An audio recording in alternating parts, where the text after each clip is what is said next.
मोहाडी येथे मस्जिद कमिटीच्या निवडणुकीबाबत चर्चा करण्यास गेलेल्या इसमांना कमिटी सदस्यांनी मारहाण केली।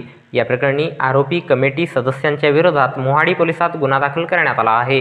भंडारा जिल्ह्यातील जामा मस्जिद मोहाडी येथे निवडणुकीबाबत चर्चा करण्यास गेलेल्या इसमांना कमिटी सदस्यांनी मारहाण केल्याची घटना दिनांक 28 जून 2024 रोज शुक्रवारला दुपारी 2 वाजता दरम्यान उघडकीस आली आहे। फिर्यादी शहादत अली इरफान सय्यद वय 80 वर्षे राहणार तिलकवार्ड मोहाडी हे आपल्या मुस्लिम सहकाऱ्यांसह जामा मस्जिद कमिटीच्या निवडणुकीसंबंधाने चर्चा करण्यासाठी जामा मस्जिद येथे गेले होते।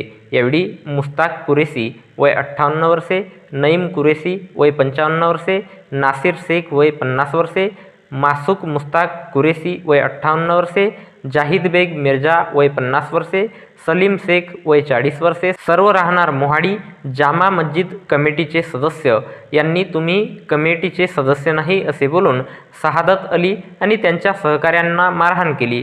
या प्रकरणी फिर्यादी शहादत अली इरफान सय्यद यांच्या तक्रारीवरून मोहाडी पोलिसात गुन्हा दाखल करण्यात आला असून या घटनेचा पुढील तपास पोलीस हवालदार भोंगाडे हे करीत आहेत। तर याबद्दलची माहिती भंडारा जिल्हा पोलीस दलाच्या वतीने दिनांक 30 जून 2024 रोज रविवारला एका प्रसिद्धी पत्रकाच्या माध्यमातून देण्यात आली आहे।